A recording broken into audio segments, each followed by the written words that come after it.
everybody. Merry Christmas and welcome to the Hallmarkies podcast. And we are here today to talk about this last weekend's holiday movies on Hallmark Channel. We have two movies that we're talking about. We're talking about She's Making a List and Single on the 25th. And I think, were both pretty fun movies. One I especially loved. So it's always a joy to talk about Hallmark movies. And I have with me, I'm film critic Rachel Wagner, and Jazzman is here. Hey, everybody. Yay. And Bree is here. Hey, everyone. Yay. Bree, how are you doing? I'm good. I'm ready to see which one is your favorite because I've been anxious to find out which one y'all liked because I was like, okay, we have two really good ones, but I especially loved like one of them. Yeah, this will be interesting. I mean, I think one really speaks to me in my situation in life. Okay. And so I think that's probably why. I was like, did Rachel pick this on purpose for us to talk about? Yeah. No, that's true. All three of us are single. No, so. I volunteered. I was like, I love the song. Just sign me up for the whole episode.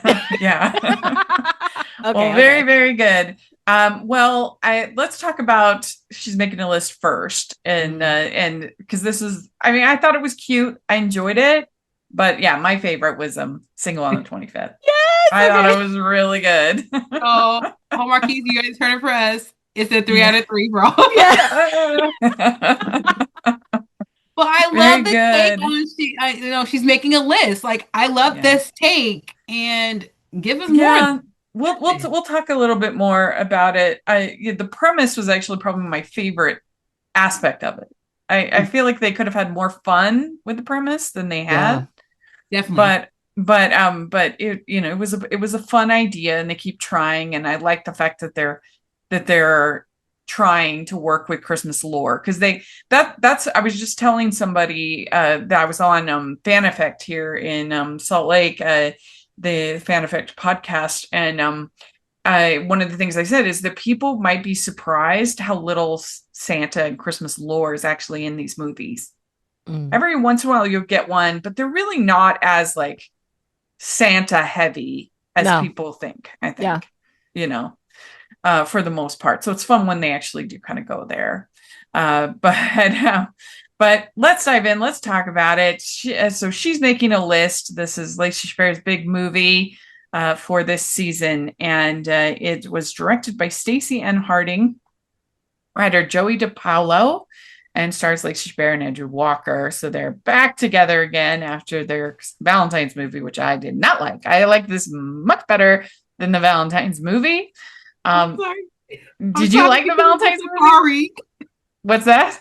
I'm laughing because the first movie that came to mind with both of them together was the Safari movie, and I'm laughing right now. I'm sorry. But she wasn't in.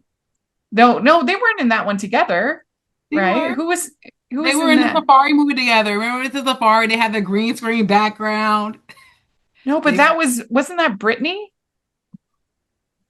They both have done Safari movies, but I think there's different Safari movies. It's different Safari movie, but I remember them being together in a Safari movie. For sure. So this may be an unpopular opinion because I love them both. Like Lacey is the queen, and Andrew is one of my favorite Hallmark guys. But I really don't like them together. This was like the most randomest thing ever. But I mean, I just didn't like the My Secret Valentine because she was unreasonable as a character. Oh yes, I remember that scene. He literally spent the entire day with her. Like helping her, and she'd come home and be like, "Oh, this annoying guy I've got to put up with, like won't leave me alone." And then they're like secretly writing these notes together. They just like give off very like brother sister vibes to me, so it just feels weird. Like they are not two that I buy as like romantic pairings. Yeah, I mean, compared to some of her other frequent collaborators that she has much better chemistry with. I mean, and to be honest, Andrew, I think he's great as a human, but I wish that sometimes he picked different projects. Really? I mean, never forget the Staring at Walls movie in Crete that he did, where like he spent long sections of that movie they were just looking at a wall staring at a wall. I'm like, are you kidding me? No, so they were in different Safari movies. So Andrew was called a Safari Romance, and that had Brittany Bristow. Lacey's is called Love on Safari. So, but they were both bad, so don't watch either. They were both bad. I know, I'm like, guys, can we not do a Safari movie? But this was fine. This was pleasant. I just felt like they could have had more fun. It just could have been sillier. It could have been more madcap. It could have been more whimsical with all these ingredients. Yeah. And as it was, it was just okay. It was a naughty or nice inspector evaluating a girl's Christmas status falls for her widowed father, making her question the strict rules of her consulting firm and forcing her to choose between protocol and love. The part of this movie that I think got what I was hoping this movie would be was Giuseppe. Like, I wish that the whole movie had been Giuseppe. How like silly and over the top and hilarious he was. I mean, that actor was bringing it. Yeah. And really delivering, where I felt like everybody else was kind of taking it a little seriously, was like trying to be like actual drama about family life and loss and grief. I didn't need any of that for this movie. I wanted it to be silly and fun. And it just wasn't that much. So when Giuseppe would come on, it would be like, yes. Yeah. He couldn't carry the comedy by himself. He tried. I loved that actor for doing it, but I don't know. It was just that's just what I could have used even more of. No, I wanted them to run through like the whole entire company. I wanted them try to find the list, try to destroy this new technology that's going to be rolling in. I was loving the fourth wall breaking. I was here for all that, and then just digging it up and maybe uncover the fact that he was actually putting people on the naughty list on purpose. I was waiting for that. Yeah. I agree. I thought it was cute. I love getting to see Lacey lean into more comedic roles. Yes. She was trying her hardest. I think it was one of those, I can hear Rachel saying this, it's the script. She was trying her hardest, but I think that they couldn't balance trying to be funny, but also it's serious at the same time. I don't know. It's do you want us to, is it lighthearted or is it not? Yeah. You didn't need in this kind of movie, you didn't need her, them both sharing the loss of their mothers and things. It just didn't need it. It needed to be just sillier. Yeah. Yeah. Because it's also it's almost uncomfortable because we're in on the secret and we're doing all this snooping around and stuff. Yes. And see, that's why I was just going to say it makes it less fun. The fact that she's a little bit creepy. Yeah. Yes. You literally are stalking him. Creepy. Yeah, she low-key was. Yeah. And then the daughter's kind of not nice at first. Exactly. Well, I mean, she's supposed to be on the naughty list. Yeah. But she's doing it all because of her grief and because of it. They were really worried about finding motivation for all the naughty kids. We have to give redemption so that at the end they all get their long-awaited presents and there are actually no naughty kids.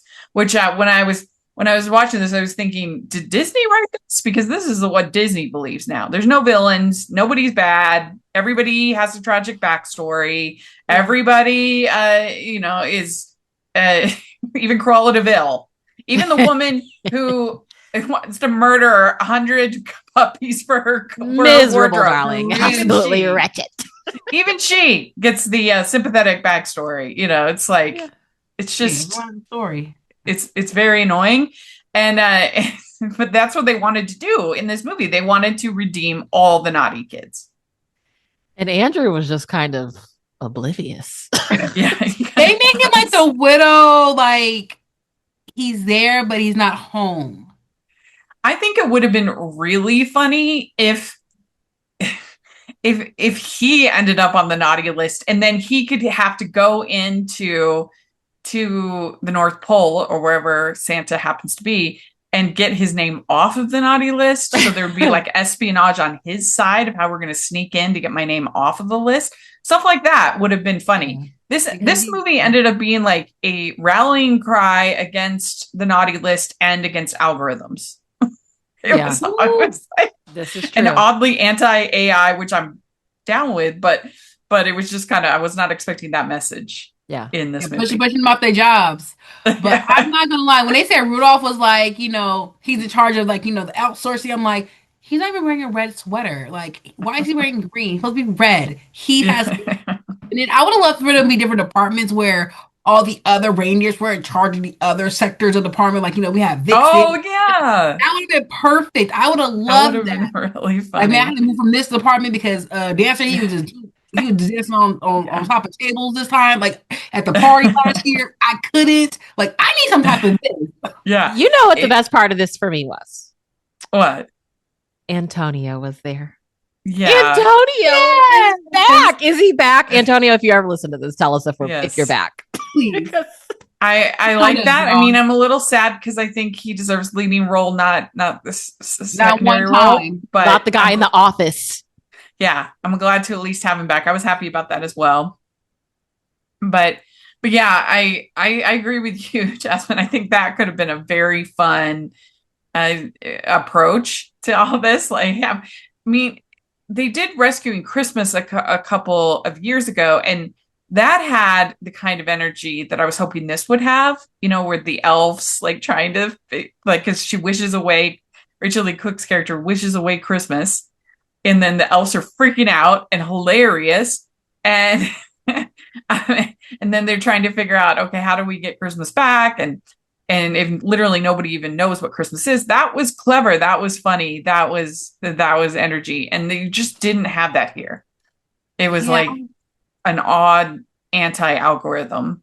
That was the real villain, is the algorithm. Yeah. I'm like, it was like this could have been our like Hallmark Christmas version of a Men in Black for holiday season. Yes. Yeah, we almost had it. With Lacey pretending to be Clarissa Explains It All. Yes, that was giving. Yes. Ho ho ho. We'd like to take a second and thank our sponsor for this episode of the podcast. It's the Hallmarkies Patreon. Do you love Hallmarkies podcast, especially at Christmas? Do you enjoy the holiday previews, recaps, interviews, and bonus episodes? If the answer is yes, please consider supporting the Hallmarkies Patreon. We need your help to do what we do both during the Christmas season and all year round.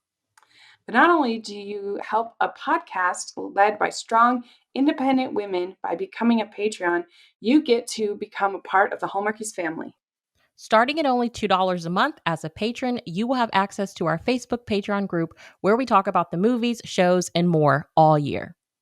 We also have many monthly patron watch-alongs with guests like Lacey Chabert, Natalie Hall, Paul Campbell, Mary Lou Henner, and more, giving their behind-the-scenes details of their films. As a patron, you also have the chance to provide input into the podcast and even join us at different tiers. So this Christmas season, spread some cheer to the Hallmarkies Patreon and become a member today. You won't regret it. Go to patreon.com/Hallmarkies to learn more. That's patreon.com/Hallmarkies. She creates the naughty and nice list every year, and that involves people that require moderation, monitoring. And so they're right on the edge of your naughty and nice. And that includes Andrew Walker's daughter. Charlie is her name. And again, Giuseppe saving the day. He comes in with those cookies like a maniac. Right? That was so funny. He's like, you gotta have the right cookies and all that stuff. I also appreciated Steve Bassett as Rudolph as the boss. Yeah. Yes. He was funny. He was good. I wish we could have got even more of him. Oh yeah, no, he kept up the comedy relief of it all. Did I tell you about how I started this company? Like, yeah, he was. And that was funny. And then he proceeds to tell it again. Exactly. Yeah. And so he's created an algorithm that no child would be mislabeled as naughty. And if you've been on YouTube, you know that the algorithm is not reliable. No. It's incredibly the algorithm doesn't even know the order, algorithm. you guys. Yeah. I want to see orders in like real time, not out of order. Like so at the beginning, both her and Giuseppe are up for the promotion. Yeah. And I would have liked to see more rivalry between the two of them. Yes. That would have been funny. Just more Giuseppe in general. I wanted. But she only gets 72 hours to make the call of whether somebody is naughty or nice. And one thing to consider about this naughty or nice list is that I would think that if somebody is on the naughty list for multiple years, that would be like exponentially more naughty than somebody who's just been on it 1 year. I mean, what kind of scale are we talking about here? Are they redeemable? Yeah. Because I mean, but then I guess somebody could do something so naughty that would like immediately get them way up high.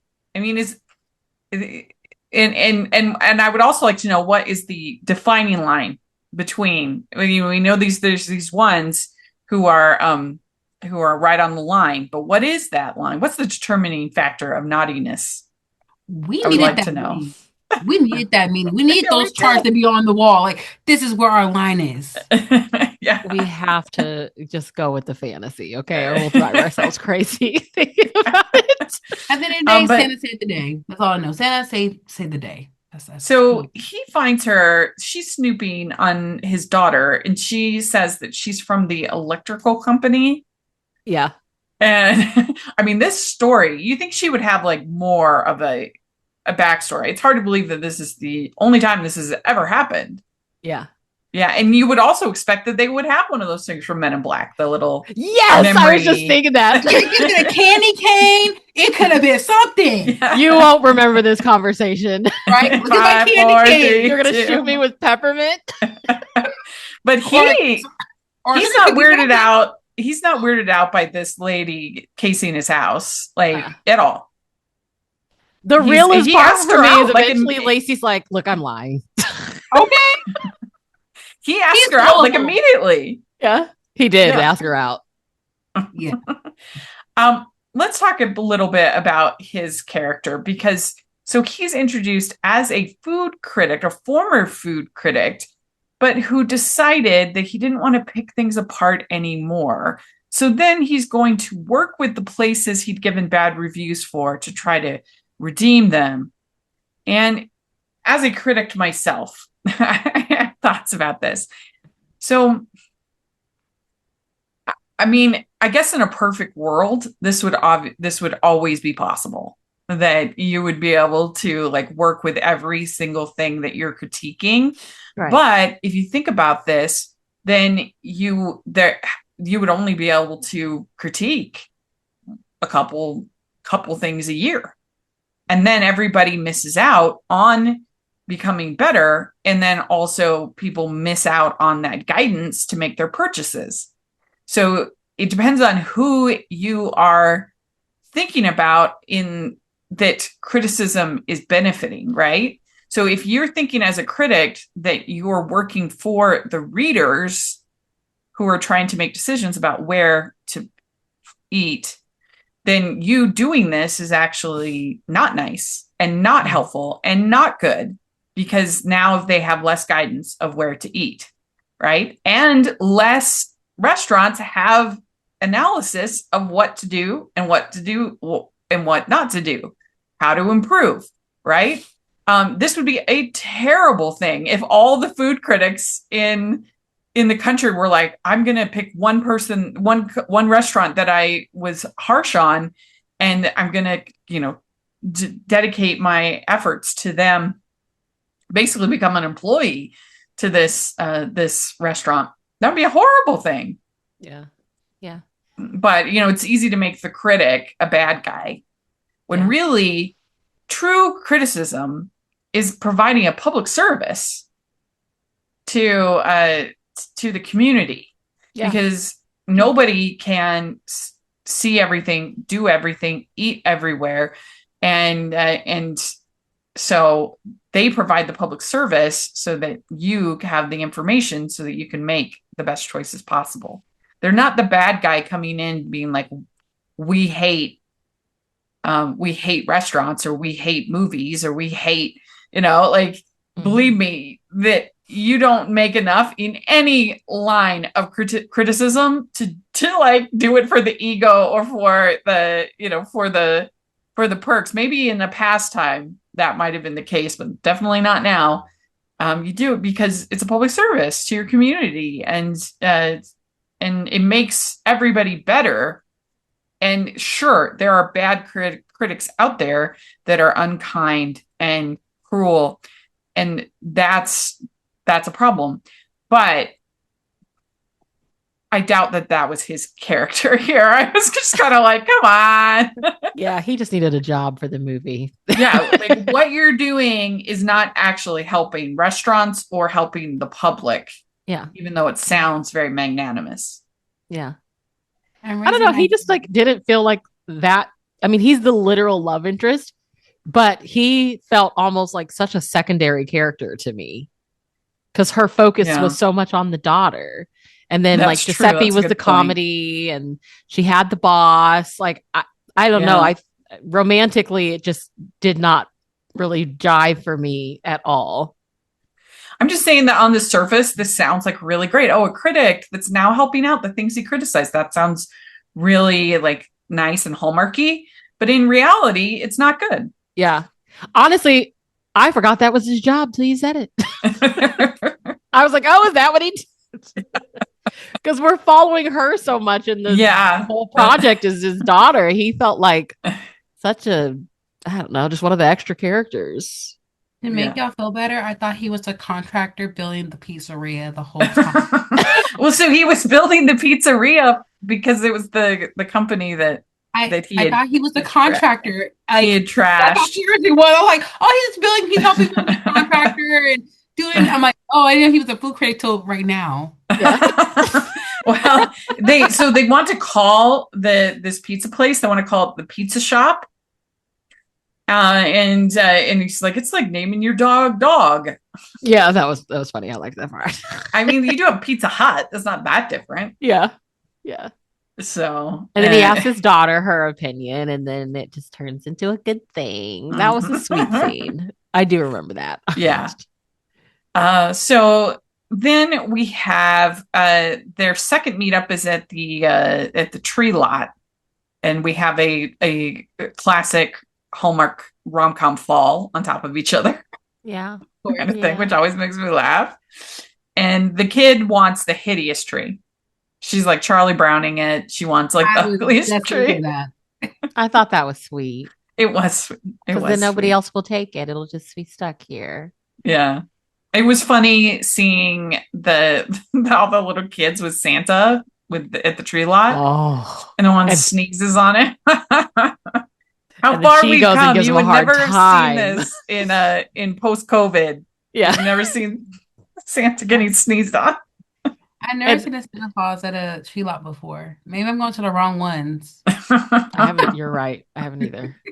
Yeah. But the daughter, her scene with Santa was hilarious. She gives him a hard time. It was funny. Kids wants world peace and a white rabbit for magic. Yeah. He's like trying to get rid of her. Can I get a candy cane or something over here? Get rid of her. But I thought that, she's going to ask for her dad to find to get married or something. You know what I mean? Find love or something like that for my dad. I thought that's what she was going to say. That would be very Hallmarky, but world peace is pretty good too. Yeah, I think that. Today's world, that's a good wish. And so Rudolph, he tells her that you must follow the procedures. You're getting too close to your subject. Yeah. And you must refrain from showing emotion. So obviously that's impossible for a lazy. Yeah, there's your conflict right there. There's your conflict. Like I said, this is our Men in Black for our Christmas, and we execute this correctly. Yeah. Do we not just have this in like in the first movie when Jay was going through the same thing? You can't get close to your subject. You can't get close to the subject. Was telling them that you can't get close to your subject. Yeah. Well, and this was hilarious when Giuseppe is like bribing people with the cookies to try to get all the Gingerbread info. man. That was hilarious.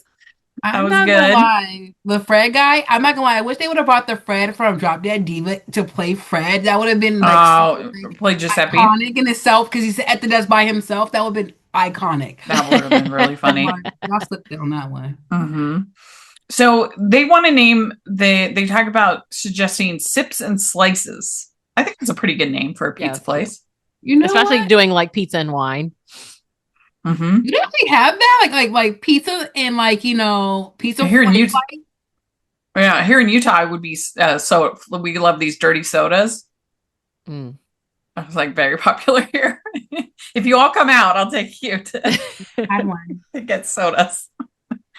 But yeah, I think that would be fun. Sips and Slices, but according to Kid Charlie, it's too frou-frou. Yeah. Doesn't sound kid friendly. Too fancy. Yeah, too fancy. I mean, I don't think Sips and Slices sounds that fancy, but to each their own, I guess. It's not like I'm getting a flight of some wine to pair with a good slices of pizza. I'm down for this. I'm down to have a flight of slices of pizza with some type of wines to pair with them. Mm-hmm. I'm just saying. So eventually Charlie confronts her about all this snooping around. She's like, what are you doing? And so then she tells her about the job. And I do think that both Charlie and Andrew Walker's character were both awfully fine with the fact that she just works at the North Pole or that she works for Santa. That wasn't even a big deal. If somebody told Charlie didn't believe her. Charlie was kind of like, yeah, okay. Mm-hmm. But if somebody told me that they worked for Santa, I would either want to have them committed or I would be very shocked. Yeah. I just didn't feel like they had that response of they were down for the cause. I'm sitting here. They were. I'm like, are you sure? Are you lying? Give me the receipts. It was weird. It was weird. It was weird. It could have been more funny because Andrew was so okay. He was and I'm like, he was a gullible widow dad. He was giving Hansel Riddle situation, except for they put the witch in the oven situation. They just went about their day. All the more reason to have a big response. If he's wants to protect his daughter and things, you think he would have kind of this crazy person is spending time around my child. You're stalking my kid, and now you're telling us you work for the North Pole. So if the tone if it was more ridiculous, like we've been saying from the beginning, they should have just leaned into the ridiculousness. Yeah, I agreed. Yeah. But it's been so serious that we're like, how are you not tripping about this? I mean, he doesn't figure it out until she drops her Bluetooth and then he's listening in. Who are you? Yeah. And Rudolph is very upset about this. And he says, you crossed the line. Cease all conversations with father and daughter. Flag on the play. It's over. Okay. Yes. We'd like to take a second to thank our sponsor for this episode of the podcast. It's the good folks at Aura Frames. And Aura's digital picture frames make the perfect holiday gift for the person that you are struggling right now to know what to get them. We all have those people on our gift list that are very difficult to shop for. But with Aura Frames, you can get them something that's personal, meaningful, and easy for you, which I think is the goal for any Christmas gift giving. Aura Frames, you can have unlimited free photos and videos. You just download the Aura app and connect to Wi-Fi. You can preload the photos before the frame ships, and you can keep adding from anywhere at any time. You can also personalize the gift with a message before it arrives, and every frame comes packaged in a premium gift box with no price tag. Don't wait, win the holidays now with Aura Frames. For a limited time, save on the perfect gift by visiting auraframes.com to get $35 off Aura's best-selling Carver matte frames, named #1 by Wirecutter by using promo code Hallmarkies at checkout. That's AURAFrames.com, promo code Hallmarkies. This deal is exclusive to listeners and frames sell out fast, so order yours now to get it in time for the holidays. Support the show by mentioning us at checkout. That's auraframes.com, promo code Hallmarkies. Terms and conditions apply. But then she is so insulted by this that she quits. We get an epic quit from our true Lisa. Hallmark heroine style. I will not stand for the wrong thing. Well, it was just because they couldn't have Lacey Chabert lie repeatedly to in the movie. That's what I think. I think they just couldn't have her be, that. I think that's why they didn't sort of lean more into the whole espionage of it. They couldn't have her lie. Yeah, because she was on the naughty list. Mm-hmm. Yeah. She's our queen. We have to have respect, all hail the queen. Of course. Yeah. So I'm gonna be real though, like in the beginning when she's like kind of cold and stiff, she does that really good. She does. Yeah, and I I was eating it up, you guys. I was like, yes, Lacey girl. I mean, even when she did like Hot Frosty and she's a hot mess. Yeah. I'm like, you do this she's so talented. The way she tapped into her Gretchen Wiener vibe of Mean Girls, I was feeling like, you're getting Mean Girl vibe? You got a little bit of that with the quit, a little bit of a sort of Mean Girls sort of vibes, I think, a little. There were moments where it was sort of leaning in there, but I think they were afraid to make her too unlikable. Yeah, too unlikable. Yeah. I loved her in this. Like, I loved her in that persona, and I wish it would continue because she could have been like, you never know, it could have been a whole family there because if the widow wasn't as gullible, he could have been her partner for the naughty and nice list situation. It could have been that Men in Black vibe, but they weren't. So finally, the daughter tells him that Lacey doesn't work for the power company. That the whole formula is broken. The algorithm is failed, and it's a huge problem. And then he's upset, not because she lied to him or that she works for the naughty and nice, and that like the naughty and nice department is a thing and it's real and all these things. No, he's mad because she thought that Charlie was naughty. That's what he's mad about. Yeah. That his daughter ended up on the naughty list. And it's like the whole reason she was there was to prove that she's not supposed to be on the list. Yeah. Mm-hmm. So if anything, like she was Charlie's advocate. Yep. Right. It's not like she had declared, oh, she's naughty for sure. She wasn't for sure. She was on the edge. And especially if she knows this algorithm is bad, then he has nothing really to be mad at her about. Yeah. Right. In all honesty, I feel as though like even though like she kept being repeatedly on the naughty list, technically her dad was technically in her place because he kept taking Nicole every year and replacing it with presents. Right. Yeah. He was technically on the naughty list the whole time. That's true. That's true. So then we find out that Santa isn't always at the North Pole, and that Santa has a secretary named Doug, which I thought was funny. I was like, hey, we needed more Doug. I'm not going to lie. I was here for Doug. Yeah. Wasn't Doug the Santa? No, I don't know. That she gave a hard time at the tree lot? Oh, yeah, you're right. Yeah. Oh, snap. That was Doug. Yeah. Doug was the You're right. And why is Santa in Delaware? Of all places. Actually, pretty cool. Actually, please. But he was like, we keep him for as more Santa Claus roles because he was like I felt really like happy. Like he was a good Santa. Yeah, he was. Well, the main Santa was also good. Yeah. Dax Bellinger is the name of the actor. Let's keep him as Santa. So he was fun. And they so then they have this book, Wishes from Isabel book. And yeah. So Never Stop Believing in what you wanted when you were little. So Never Give Up. It's very sweet, very Polar Expressy. The book, I think, and then they bring in the boss, and he's just only worried about the formula, about the algorithm. And he says Cole builds character. And I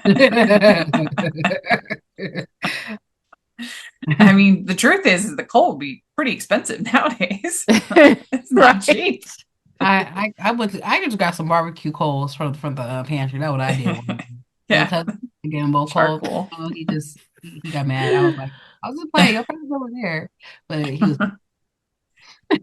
So then we have the naughty kids. They get gifts now, and they come up with the makeup list to bring overdue gifts to the grown-ups who never received them. How do you feel about this, Bree?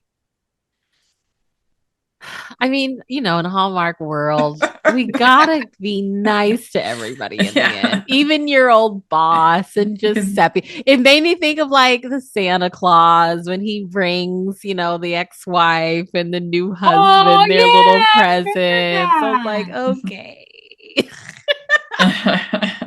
I get it. We gotta give them something. They were a little redeeming. They bring Giuseppe his gift that he didn't get because he was on the naughty list, and he's like, "I'm a good boy,"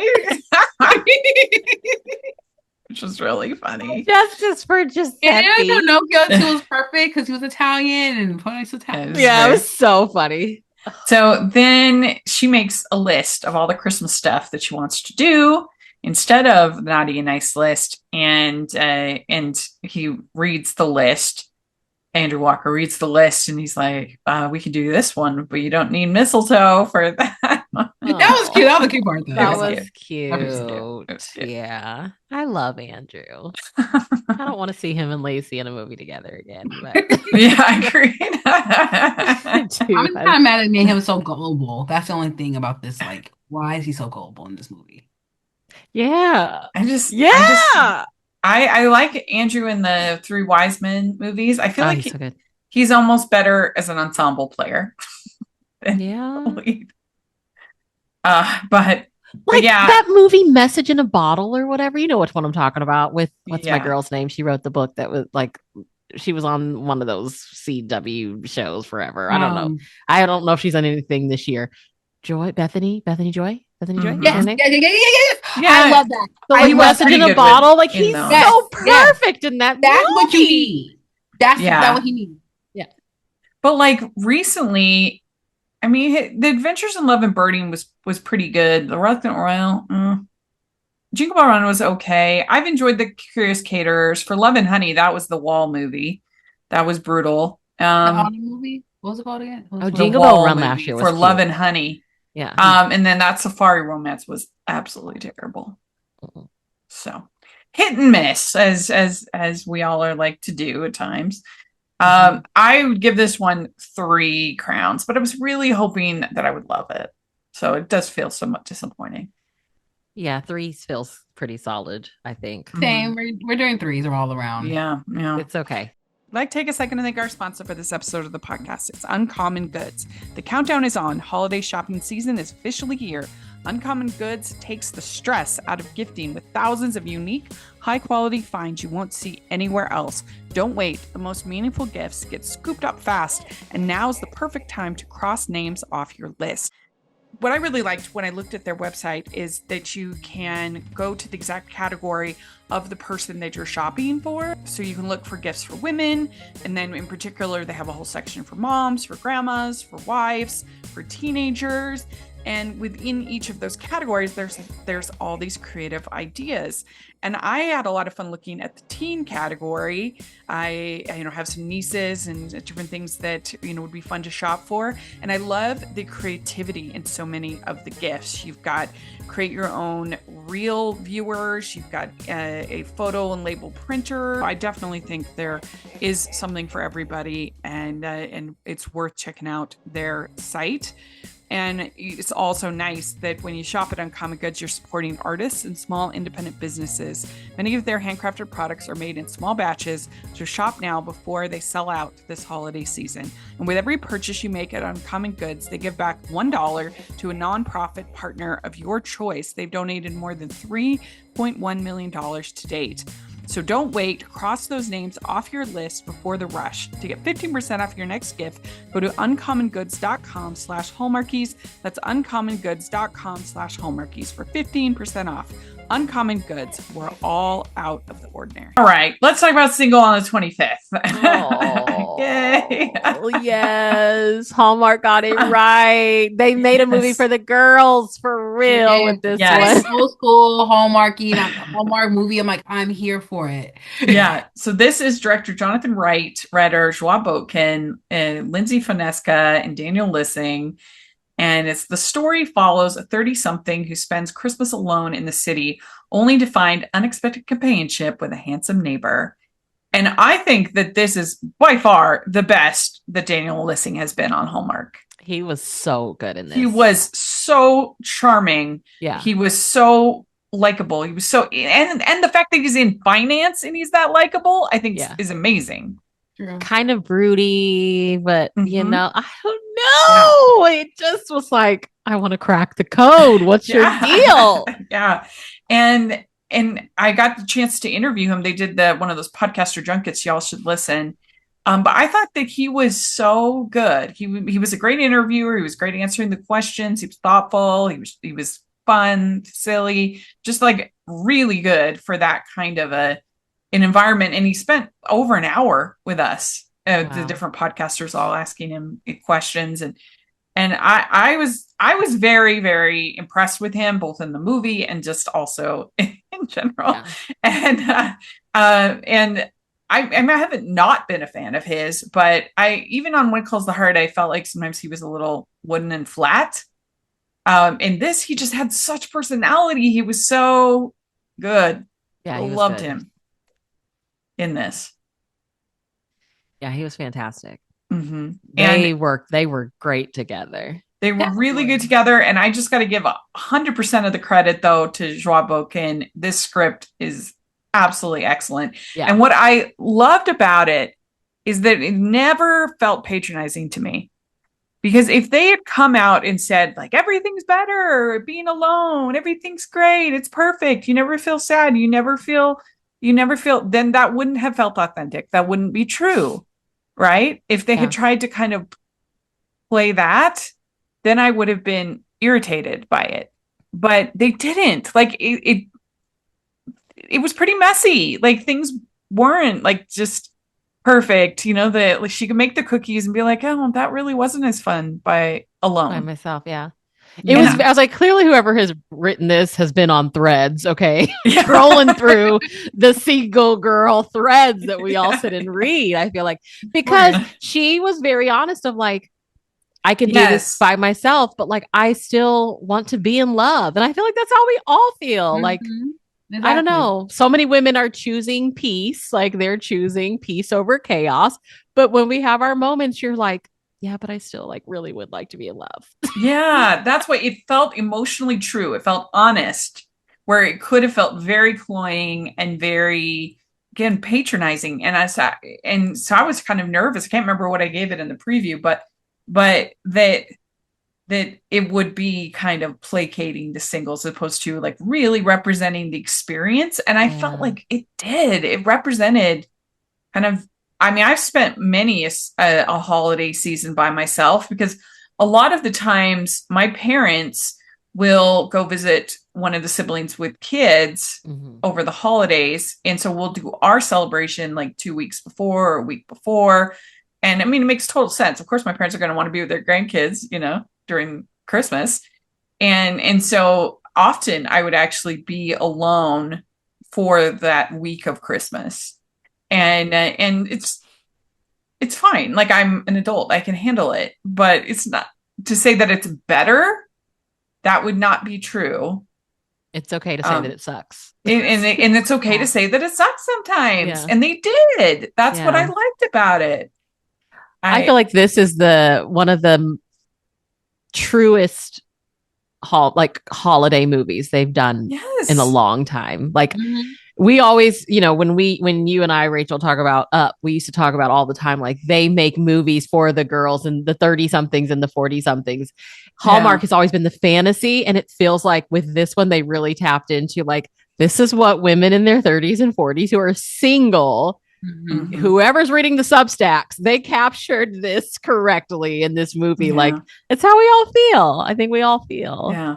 I definitely agree with that because as I'm watching the movie, I understand like, taking that solo picture. I remember taking like, was it maybe a few years back, took like a solo like picture like for a holiday card. I'm like, this by myself. I didn't feel at the time like, hey, I'm doing this by myself. But as I think about the movie, I'm like, I did this by myself. And then as I think about the holiday season of like being single, like people are either coupled up or they're married or they have kids. I'm saying like not understanding like I go through the same thing, but it's like I'm in a solo route where you see me traveling, going to concerts stuff, I'm doing that thing, but it's different when it's during the holiday time versus you doing Yeah. it in the Oh, regular yeah.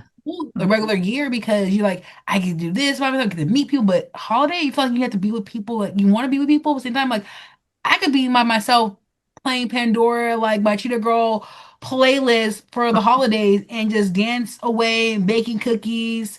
See Amigo try to steal one. Like Yeah. these are like the moments like you're trying to create these things, but at the same time, like I do long for those things. Like these are the reality. Yeah. I can do this by myself, but sometimes I do want a special friend or someone that Yeah. can hang out for those holiday moments. Because Yeah. I really get annoyed when I feel like I'm not allowed to be sad about the fact that I don't have a partner, that I'm single. And that's somehow less feminist or less, whatever. And that really irritates me. Like, yes, I shouldn't be like moping all the time, but like I also should be allowed to feel sad. Hmm. That's Absolutely. okay. Yeah. It sucks. It does suck. It really sucks. But I want to hold hands on the ice skate. I want to ice skate. Some people do And it solo, but I want someone to And catch me when I I do think that they like the plot of just like, because everybody tells you, oh, you can do things by yourself. You can go to the movies by yourself. You can go to dinner by yourself. Yeah, we fall. can. But it But also would be nice to not have to do it yeah, by yourself. exactly.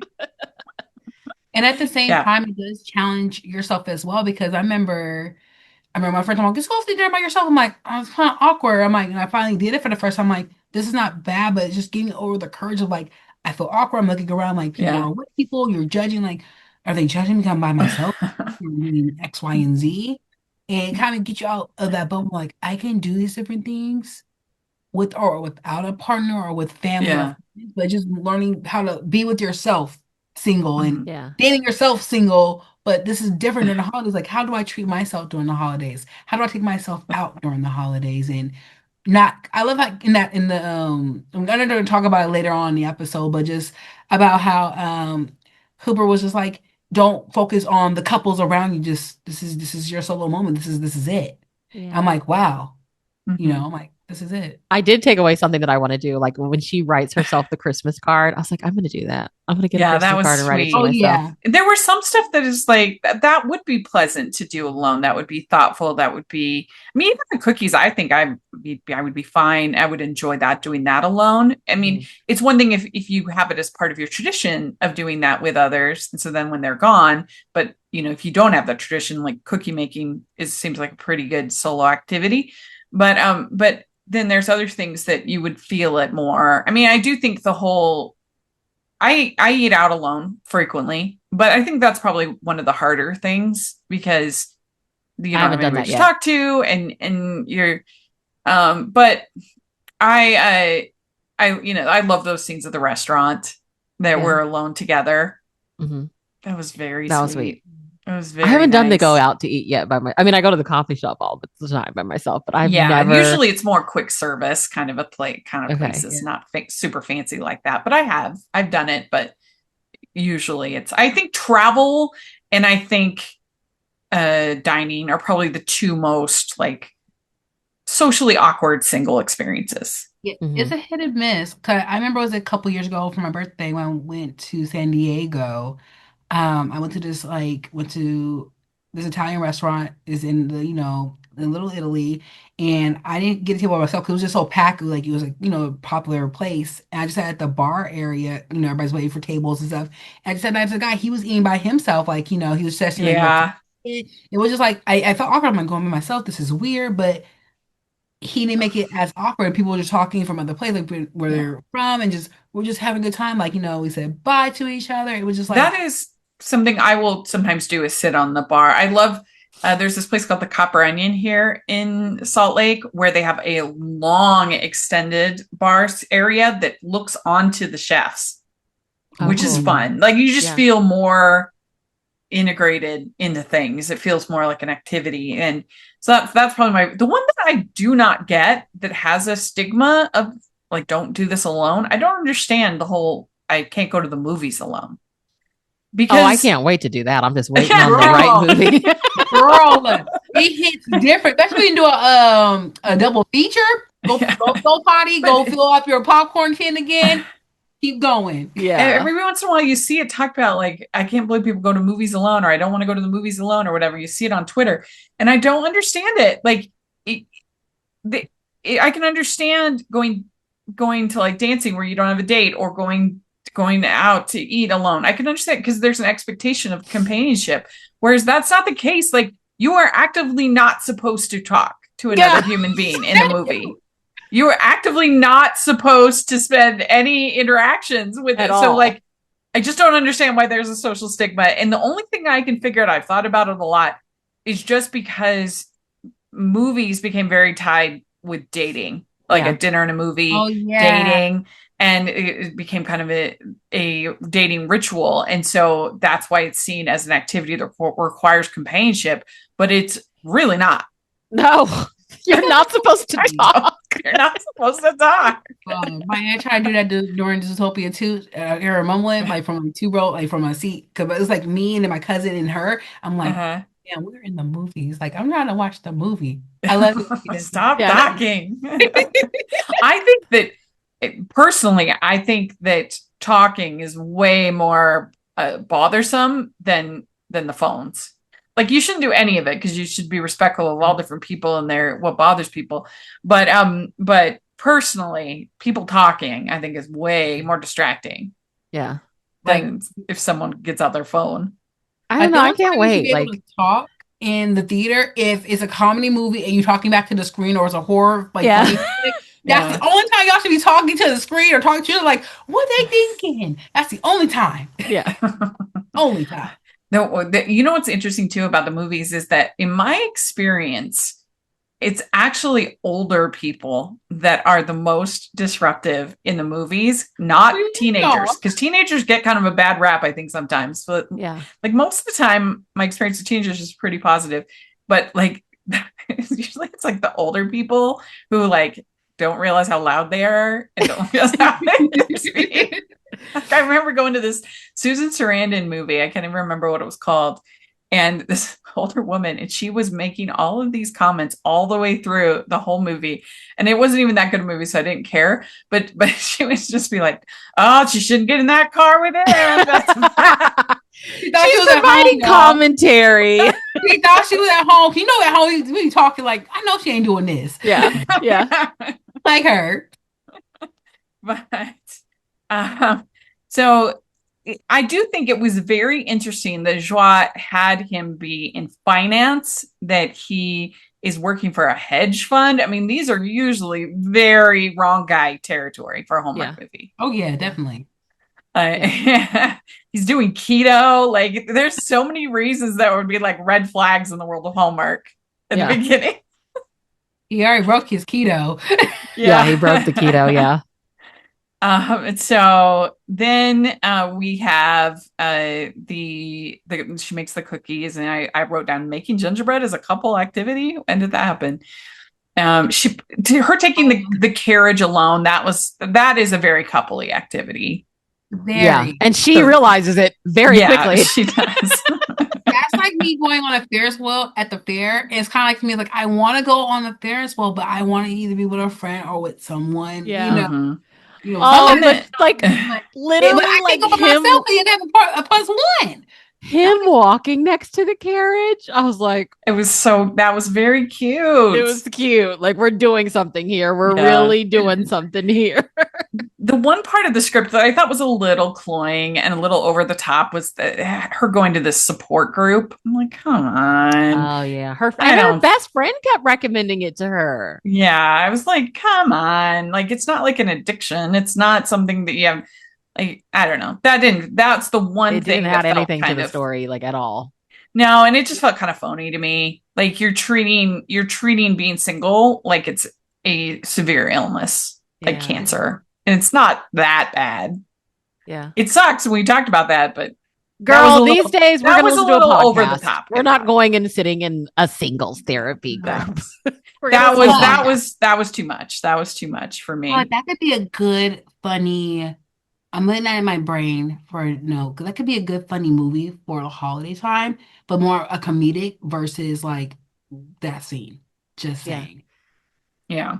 Like Santa Claus Anonymous or like Christmas Anonymous, I'm addicted to Christmas. Like I decorate all year long. Like, I need those type of funny comic relief type of movie. Hallmark. Yeah. It just was a little much. But what they should have done is have it be like a book club or something like that. Like my single friends book club but a support group where you're like, my name's Rachel and I'm single. That's just too much. Or like get together and do something rather than that's what I'm saying, like a book club or like even a community service thing or maybe a speed dating club or something like that. I understand it was like a novice club, like you just got broken up days before Christmas, something like that. I can see it as a funny comedy like Hallmark movie, like the Christmas broke up club, like singles are here and the guys and girls are here all single, like I got broken up on Christmas. You need to stop giving them ideas. You need to write the script yourself. That's true. If it was less of like they were treating it very seriously, like AA or something. So if it had been more of like hang out, fun, meet up, then that would have worked better. But this was like we're all in a circle and we're all getting over our major illness / addiction of being single. So then he has a telescope and they talk about Venus, the Christmas star. And this is a real thing that happened in 2024 that I didn't know about. The Christmas star, that it's the Northern Lights, Venus, the brightest celestial body in the sky other than the moon and sun. And this was glowing in 2024, and Jupiter will go into opposition on Saturday, according to researchers. So this happened last year. Today, Venus is referred to as the Christmas star because it will be the brightest object in the sky besides the moon and sun. Every time I hear the Christmas star, I just think of the end of the National Lampoon's Christmas Vacation with Clark Griswold's like, it's the Christmas star. No, it's not. Like the wise men are going to follow and that would be.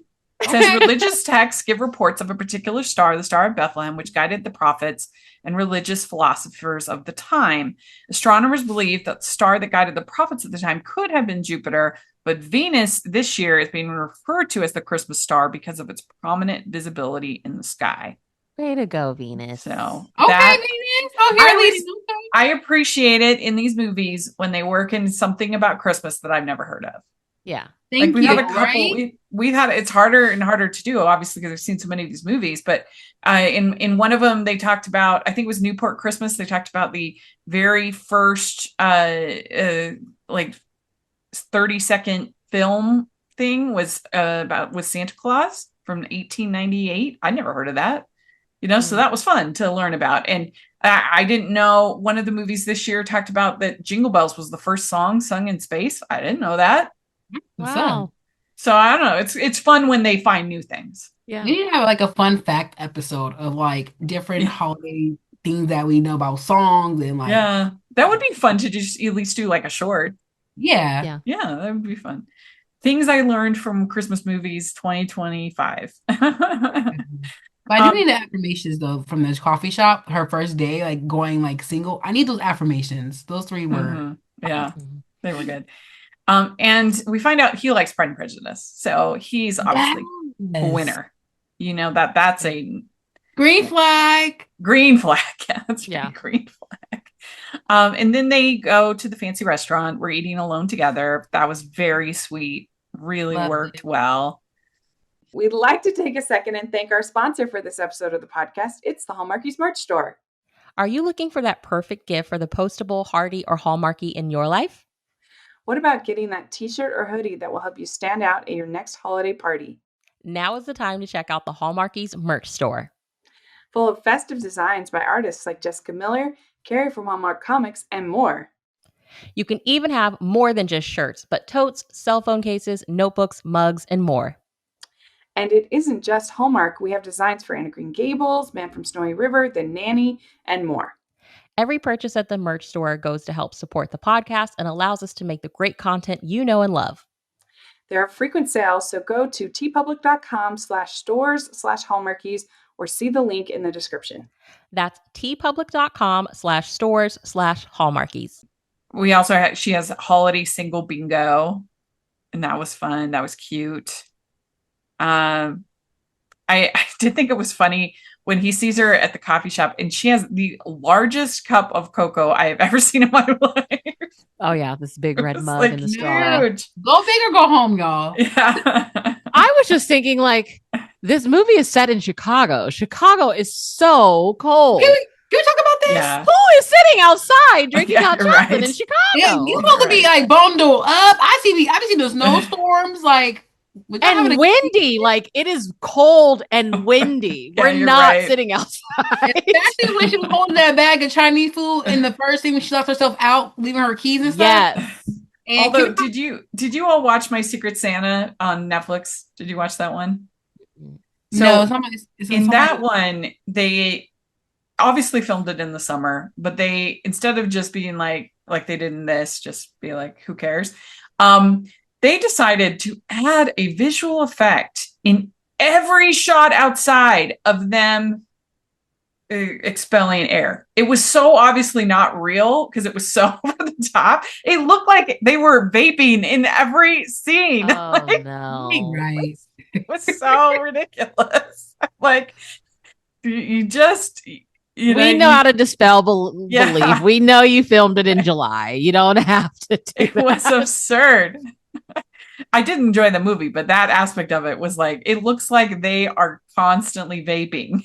Because she always had on these like cute house slippers too. Like when I like Jazzy, the scene you're talking about when she gets locked out, I'm like, oh, those shoes are cute. But it's Chicago in December. Yeah.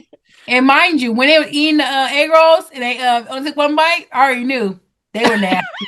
They threw it back in the box. I was like, they were nasty. Then she said you can finish the egg rolls. I'm like, that was couch. I was like, no, she did it. Like, she knew they were nasty. Oh my god. They did a bad batch, and she's like, you can have the rest. My face. So then they bake together, and that was very sweet. So he also sort of helps her to know how to navigate his work party. That's sort of the deal. That's what they strike at first, that she'll go to the work party with him. He'll help her to be happy being single alone. Loves the party that she plans, and so it all goes great. But then she overhears his friend saying that he was only hanging out with her because he feels bad for her, and he's not there. His friend says this independent of him, and he's like, "Dude loves the charitable acts," and she's very offended, and she leaves. Yeah, and then she says, "Did you just pity me?" This was a good line. I think it's a little over the top, her reaction, but sometimes we react badly to things. But she says that the worst thing in life is to be with someone who makes you feel alone. That was a very good line. I love it when she stood up to herself to the friend. She's like, "Are you sorry because you said it, or are you sorry because I heard it?" And I was like, "Oh." Because everybody else would have been the bigger person and would have just left. But I was like, no, she's the real one for this. She's like, I heard you and this is messed up. When he says that, he was just trying to fit in. That's why he said that. So that's why Thomas said that. And then her friend asks her to be the godmother to her baby. So that was very sweet. Yeah. And then he shows up. He reads her letter. I'd rather be alone with you than with anyone else. Yeah. Because she had snuck a letter so into his sweet. mailbox. He hadn't read it yet. Because he thinks that that she doesn't like him, that she's not going to forgive him, all that. And then he reads that, and because she sent it and she didn't mean to, she and then regretted sending it. And so then he goes to the fancy restaurant on Christmas Eve. Oh, I started crying. Oh yeah, it was so good. Yeah. And she says, "Oh, I'm fine eating here alone. I'm fine being alone." And he says, "I'm not fine. I don't want to be by myself. I want to be alone together." Yes! I just I'm crying thinking about it. I don't want to be by myself. I don't want to be alone together. I just want to be together with you. Yeah. Oh, it was so good. When the people part and he's sitting there waiting on her. Yeah, that was really good. It. Oh, and my God. He gives her fortune because they first met when she got in the DoorDash and had been locked out of her apartment. And this is a rare city girl movie.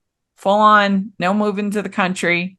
Yes, Hallmark. Thank you. Ted Lasso would love it. It's all your city girl. And the fact that the first fortune cookie was blank and the second hers was blank. And the second one she opened, like your first one would come true and not knowing what it was. But all I'm gonna say is the writer for this movie needs to write one for a Valentine's Day. I want a Valentine's Day kind of like this. I want us because if we can do this for Christmas, do this for Valentine's. We can do it for Valentine's. I'm here for it. Yeah. Because it is different on Valentine's Day. You look like all these couples taking out all the spots in the restaurant. Like I want to see how it does Valentine's Day in this type. Yeah, I mean it'd be hard because what do you do? Like? I feel like you don't want to. You buy yourself flowers. Oh yeah, I mean, I was like, are there enough uniquely Valentine's activities that you could do alone? That wouldn't just be a girl repeat because you wouldn't want them to just repeat this movie. Yeah, you'd want. But you're on something. I should say that this is based on a song called "Single on the 25th" by Lauren Spencer Smith. Yes, so that's fun. And so he gives her the fortune, and it says, "A great adventure awaits you." And then her fortune says, "The love you seek is closer than you think." Oh, so she got him a gift, and it's like, "I didn't get you anything," and she says, you did, like, by them spending time together and stuff. Mm-hmm. And then at the end he gives her the fortunes, and it was so sweet. Yeah, it was so good. It was really good. Oh yeah, because she got him that polka album. Yeah, because he had said, and he had tried to find that ring. She got it for herself. Yeah, and she got it for herself. She's like, "Is this the year it was made?" She is so good. Like, she is so good for roles like this. This couldn't have been to anybody else. Like, keep them as a pair. Yeah. I mean, for me, in the world of these movies, I think this is top tier. I really loved it. Like, I would give it like 4.75 crowns. Yeah. The support group was a little over the top, but that's really about the only major flaw I had with it. I really enjoyed it. Yeah. What would you give it, Bree? I don't know. I think I got to give it a solid 5. I can forgive the support group. It was, they were trying to do something. It didn't land for us, but I don't hate it. Yeah. But this is one that I like. This is up there with like Santa Stakeout. Like they got this one right. I love it. Jazzman, what would you give it?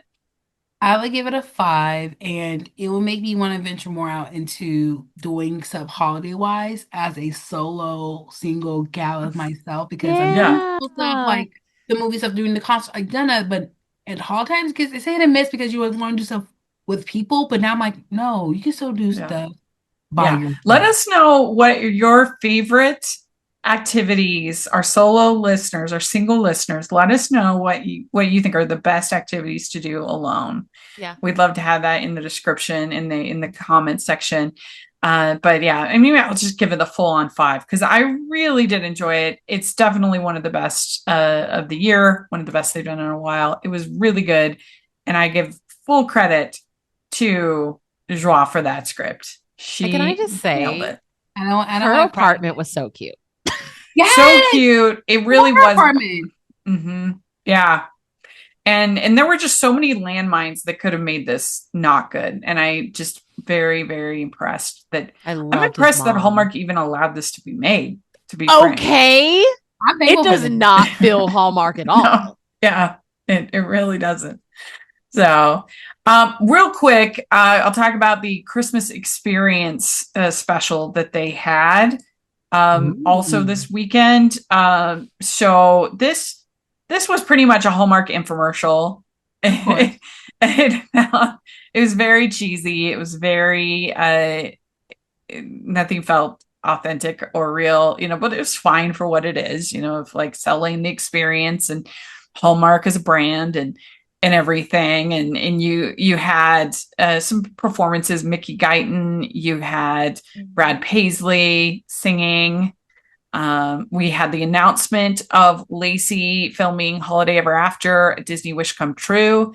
And I was really surprised about this because they have tried multiple times to do a movie at Disneyland or with Disney, and it's always fallen through. It's always fallen through. I know for a fact that the Dollywood movie was originally going to be in Disneyland, was originally written for Disneyland, and then it fell through, so they ended up doing it with Dollywood. So it's not that's part of the reason why it surprised me. But it also surprised me because I don't really understand why Disney would really want this, because they own Lifetime. Why wouldn't they have this movie on Lifetime? They slipping. I think they saw what it could be because how good both the NFL movies did. They were like, wait a minute, let's jump on this. If the NFL is partner with Hallmark, let's partner with, okay, we're doing green light for reals this time. But yeah, they really should have done it with Lifetime. Lifetime. Yeah. It made sense. Yeah, I don't know. That's the company they own that also makes Christmas movies.